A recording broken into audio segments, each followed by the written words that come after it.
Үрнек ауылы янындағы шишме яны bağlar шошуынан гір келіп тұра. Киеклі мектебінің мектеп яны лагерына еручі 35 бала рәхәтләніп туп тибә түрлі қызықлы ойынлар ойнай. Біраз ял иткеш оқытучылар белән берлектә шишмәнең тирә-ягын чистартырга ниятләгән алар.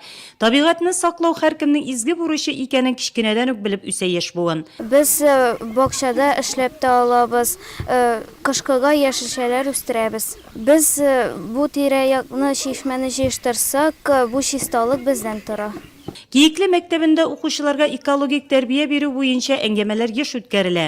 Туган авыллары чисталыгын, чишмәләрнең, Ширмешән елгасының тирә-ягын тәртиптә тоту буенча укытучылар коллективы белән берлектә зур эшләр башкарыла. Ял белән хезмәтне әйткәнемчә аралаштырып барырга тырышабыз. Мәктәп территориябезне һәм инде мәктәп бакчасын да чисталыкта тотабыз без.